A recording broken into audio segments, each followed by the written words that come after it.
Makasika izay fiforonan'ny rivodoza izay hatrany misy moa ny filazana loza fanairana na loko maitso ho an'izay rivodoza izay ho an'ireo distrika ireto Melaky, Menabe, Akazo Aby Sud, Morombe, Beroro ary Sakara. Miatra amin'izy ireo kosa ny loko mena makasika ny abetsaka ny rotsakorana tsy ala lavitra amin'izay vanim-potoanan'ny fahavaratra sy ny loza voajanahary makasika izay andron'ny fahavaratra izay ihany isika. Fivoriana ny arahana tamin'ny BNGRC ny firenena mikambana eo ihany koa ny ministeran'ny serasera ary ireo mpiantsehatra samihafa eo amin'ny sehatry ny tontolon'ny fanaovan-gazety no notanterahana androany teny Andrainarivo foibe ny BNGRC ny fanamafisana ny antso amin'ny hilay etsika ho tanterahana natao indrindra ho voikava mahatratra no ireo loza voajanahary samihafa miseho eto amin'ny firenena no antony izany fivoriana izany. Tsy mbola ampy ny fanampiana ary mitaky fiarahamenta malagasy rehetra ny famonjena sy fanampiana ireo traboana noho ny rivodoza Tsedza eo andaniny ny traboana noho ny fiakaran-drano ary ireo malagasy any atsimo misedra ny kereo kilany. Izay no antony etsoana ny fiarahamentana lehibe ataony sabotsy fa 7 volana febroary avy izao ao amin'ny tranom-bokim-pirenena. Namelabelatra ny zava-misy ankehitriny Andriamatolo Motsy Ludovic Christian, sekretera paratanteraka ny BNGRC. Isatoana moa ary ny information tonga aty aminay dia nanomboka tany amin'ny volana novambra tany.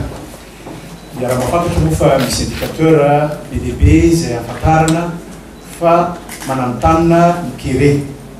Ohatra fotsiny rehefa manomboka miha-tsy misy ny PPN eny amin'ny tsena, manomboka efa tsy misy ny alafo ny vidiny bidon-drano, manomboka efa midina dia midina ny vidiny biby fiompy.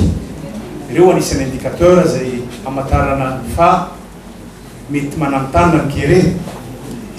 Fa ankoatr'izay ihany koa dia manana andraiky ny mpanao gazety sy ny ministeran'ny serasera nanamafy izany Andriamatovo Vincent Andrianjato ministra ny serasera sy ny fifandraisana amin'ny androm-panjakana.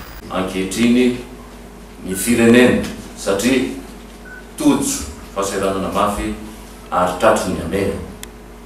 Araka ny helintsika rehetra dia mihoatra ny efatralina sy rahetsy nisan'ny olona traboina noho ny rivodoza Tsedza sy ny kere any amin'ny faritra atsimo.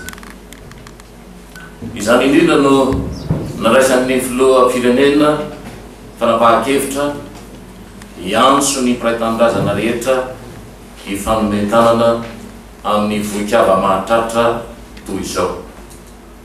Rehefa miresaka sy antsoina ny mpiray-tanindrazana rehetra dia isika izao.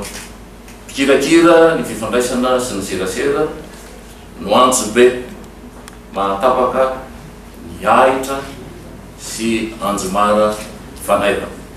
Raha ny tarehimarika navoaka omaly dia mahatratra 2,4 tapitrisa nety manana entina manampy ireo trabony. 5 taomana lasa nefa dia nahatratra 9 tapitrisa izany.